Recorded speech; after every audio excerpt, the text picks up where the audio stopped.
Hello guys, welcome back to the channel, welcome back to the garage, welcome back to the drag truck UCC truck project. So today we are going to actually try and take the truck for a little test drive down the driveway.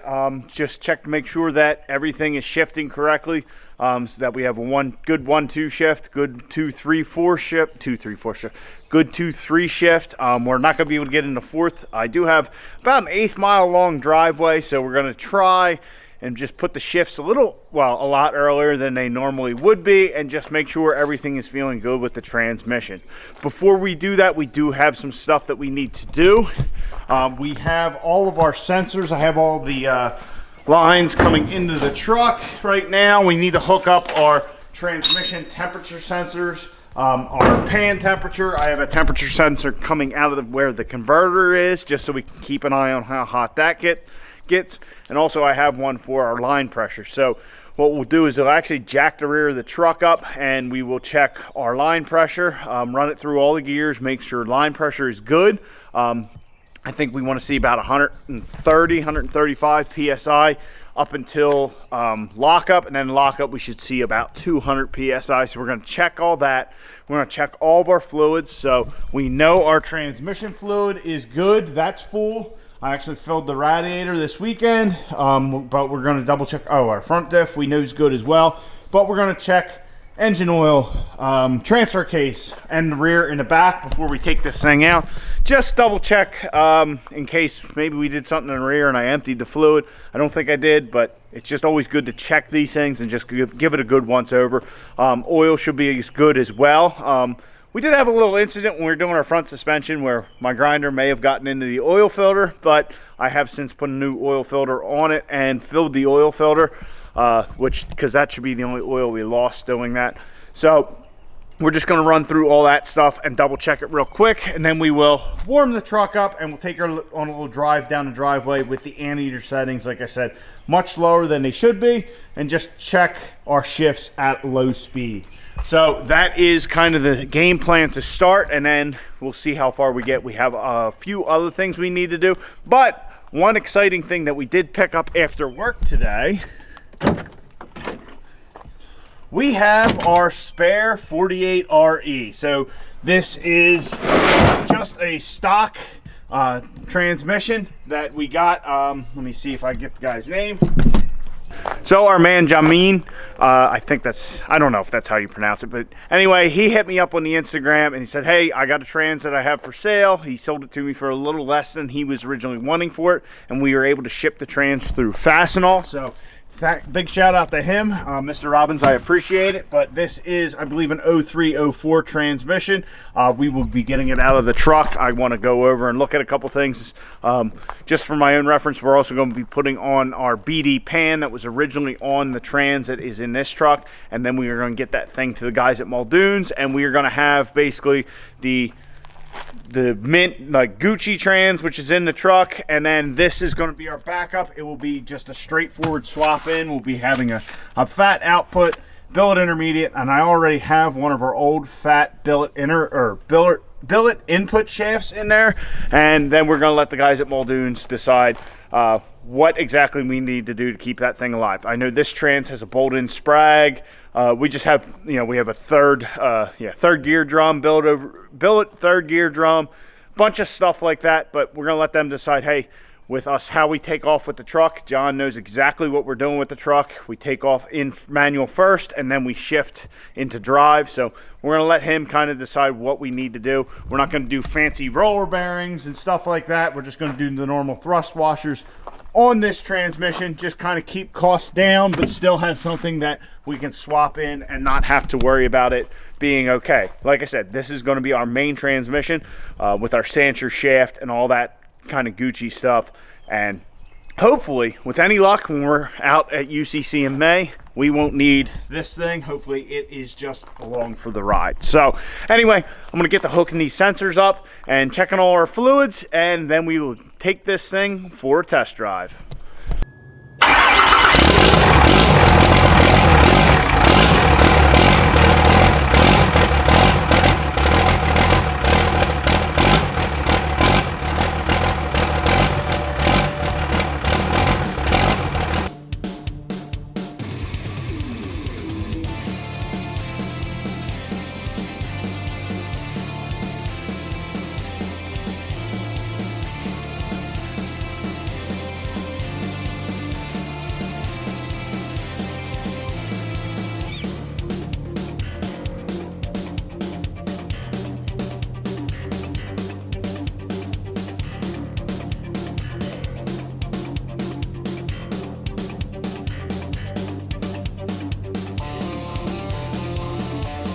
All right, it is much later. So, got the truck all warmed up, checked all the fluids, everything's good.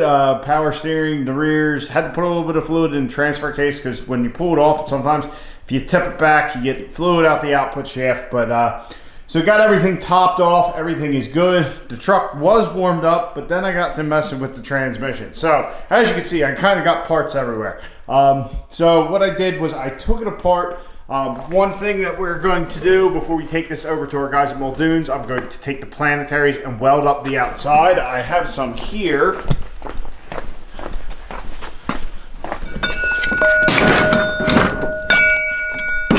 So basically the outside of these planetaries we're going to do like I did here and weld all around them. So this is something that a lot of guys do just to strengthen up that outer part of the planetaries.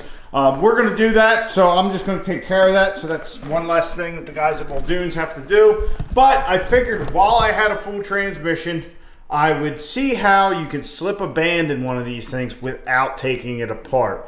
So I actually pulled the whole thing apart just to look at the planetaries, and I was like, you know what, I should do this band thing while I'm here. So anyhow, that's why we have the overdrive section out, because something moved and I can't get the intermediate shaft all the way back in. But everything's got to come apart, so I'm not really worried about it. So anyhow, if you want to put a band in your truck, because for what we are going to be doing with the truck, the band is definitely going to be a wear item. Now, our clutches and all might be good other than the band, because you figure that drum's spinning, and then this band, what it does, it just clamps on there.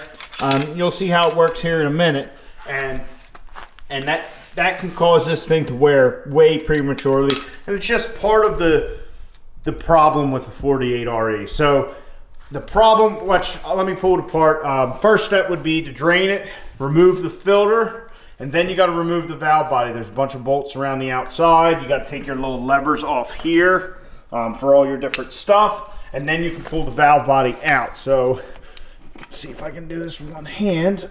Try it like this. So what we're going to do, make sure you get your connectors all coming out. And then you just got to slide it out with the parking rod. So we'll set our valve body off to the side here, and I need a new battery.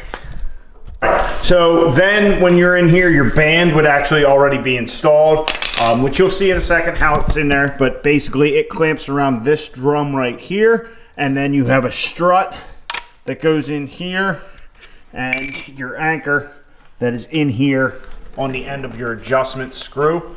And that's what pushes it together. So then when the transmission calls for second gear, this piston will apply, and then this lever pushes up, pushes on this strut. I think this is the strut. One of them's the strut, one of them's the anchor. Anyway, and that's what squeezes against the drum. So this thing's spinning, and that thing just clamps a hold of it. So the problem with a 48 RE is this right here, where we're pushing against with this pressure. It's right here on the case. So being there are no aftermarket 48 RE cases, you can only put so much pressure to this. So I think usually lockup is on a built trans is like 200 to 225 PSI. You can't go much over that, or you risk blowing the case apart right here. So that is one of the giant weak points of this transmission. I'm honestly surprised nobody has come out with an aftermarket case for these, just for the simple fact that so many of them are used in the diesel drag world. And really, you can go to a turbo 400, but then you lose overdrive. So you're strictly 8th mile racing, which is what most diesel racing is now. But the other part of that is the expense. To put a turbo 400 in one of these trucks and have it hold up, it is pricey. I got sludge. That's better. Yeah, there we go. So anyhow, so when we're doing stuff, our band is more than likely going to fail prematurely, but the rest of the trans might be fine. So one of the solutions is to change it out under the truck. So like I said, pull the pan, pull the filter, pull the valve body, get your old band out, which you can just cut it and then remove it and just kind of pull it out. So then to replace it with it in the transmission, they do make slide-in bands, but from my knowledge, they're not as good as like the standard band that your transmission people would use. So what I've found, and I think there are a couple of different ways to do this, but on this particular one, how I kind of practiced how to do it is if you look at the two tongs we have here, right, if it would focus, let's see. So got that one there. So if you see how high up that is, what I did on the other side was I actually put it in the vise and I bent it down a little bit so that way it will slide around the drum. So what the plan is then you take it and you got to slide it in here. Now if you pull the pump off, which I'll do after we're done, you'll see there's a couple of little parts of the case that stick out over here. So you have to go around this way. Also, you know, so just check it, make sure it'll slide past that part, and then you'll be good. So we take our part that is bent down a little further, just kind of slide our band in here, and this is where some guys you'll see use like a piece of wire or something to get it around.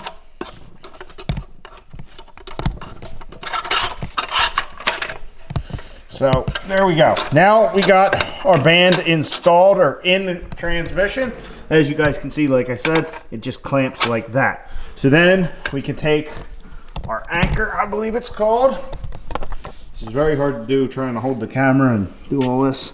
So we can take this, put it in the groove, and then we'll get it over here.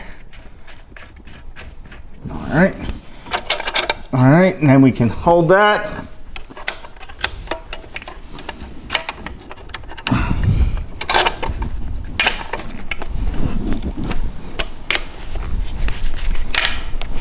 Gotta adjust this out.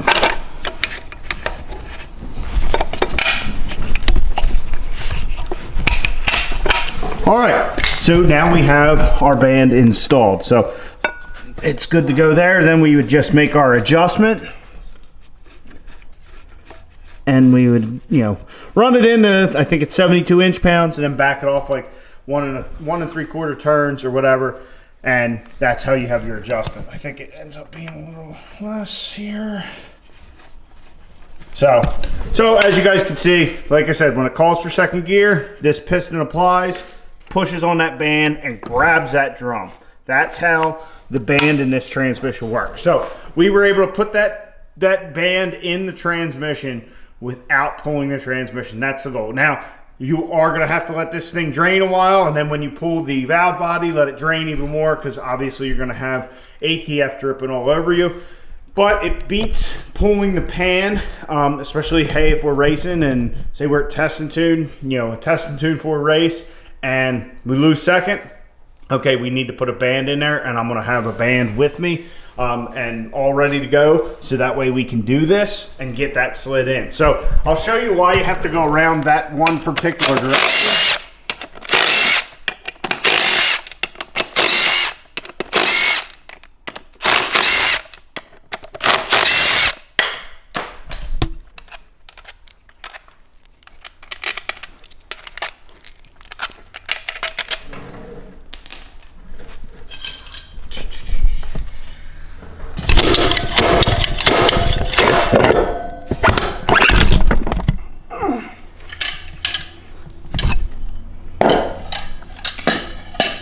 All right, so pulling our pump out, we can see, let's see here.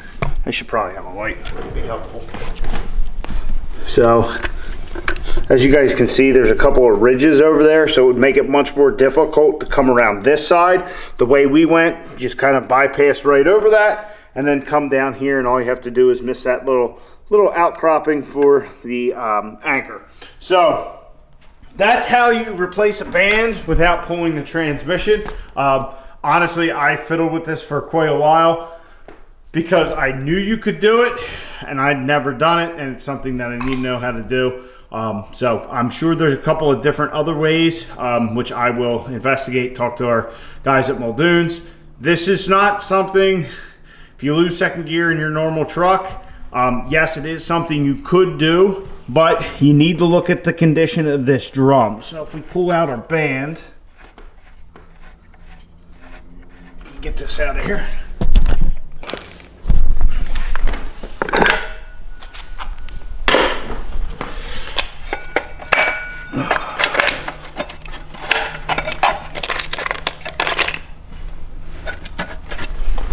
Very hard to do this stuff with one hand.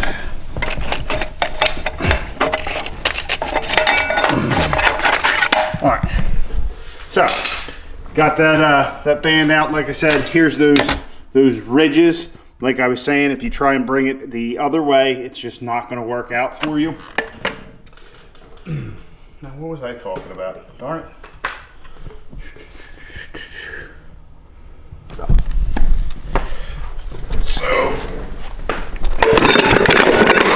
All right, so I just put our drum back in here real easy. So basically you're going to want to make sure this is cleaned off. If your band gets to the point where it's metal to metal, so like on our band here, it was a little bit of metal to metal, and that might have just been material that flaked off from me screwing with it. But if this was down to metal and scored this all up, putting a new band in it might be a band-aid for a week or so, but it's not going to last. You need to make sure this drum is still in good shape. So when your adjustment screw gets way in there and you don't have any adjustment left, you could try and put a new band in it, but if this is all scored up, you're kind of screwed. So that's how you put a band in there. I know we really didn't get anything done in the garage tonight. Checked fluids is about it. I got messing with this thing and completely lost track of time. But I figured I learned something. You guys learned something about the band and how you could possibly do a band replacement with it in the vehicle. Like I said, they do make slip-in bands. But from my understanding, they're usually not the quality of what everybody uses in our high performance transmissions. So I'm going to actually pull this the rest of the way apart, see, because we have our input shaft and all that. I'm going to pull the planetaries out, and like I showed you, I'm going to weld up those the outer planetary part, just so that way the guys at Muldoon's don't have to take care of that. So I had a couple comments saying in the last video, or one of the last videos, about, you know, building the trans myself. I do believe I am fully capable of building a transmission. It's a little more precise and technical than I like to get into. And as far as cleaning parts and all, it's not really something I have the facilities for to do correctly. But the other thing is, you know, having the knowledge of like the guys at Muldoon. So when we have a problem and I talk to John, he usually knows what happened just by me describing it. Typically, like when our seal went down in Florida, I described to him what it was, and he said, well, it's probably that seal, put air to it, and sure enough, it was blowing around it. Just had a ripped seal. You know, not a big deal. You know, stuff happens. But the other part of it is, I could probably build this according to the manual, no problem. But there's all those little tips and tricks and stuff to make it last even longer. And that's why we rely on the guys at Muldoon's, because their knowledge and all that is well worth the cost to have them do it. And that way we know it's done right. If I do it myself, you know, there's wavy snap rings, regular snap rings. You get some stuff confused and you could burn up the transmission, and yeah, all the money you might have saved by doing it yourself is now out the window. Am I going to have to learn to build one of these? Probably, because we're probably going to get into a situation where we're somewhere, Florida, Tennessee, wherever we're racing the truck, and hey, maybe we burn up transmission number 1, maybe we break an input shaft on transmission number 2, whatever. We might need to learn to do that. And when we go out to Indiana, I'm certainly going to have a master rebuild kit from the guys at Muldoon. So that way, if we have to make any on-the-fly repairs, we will. But we have the trans in the truck. We're going to have this as a spare. And I'm hoping that I don't have to mess with any transmission fluid that weekend. That would just be phenomenal. So anyway, guys, hopefully this was informative to you. Something a little different. Definitely not where I was expecting to get to tonight. Like I said, I wanted to take the drag truck on a test drive, but having a tinted windshield, tinted Lexan windshield, and it got dark and there's no lights on the truck, that wasn't going to end up happening. So maybe we'll get to that tomorrow night. So I hope you guys enjoyed. Hope you learned something. Please like the video, subscribe down below. I'm going to pull this thing the rest of the way apart. So get out in your garage, get the wrenching on your truck.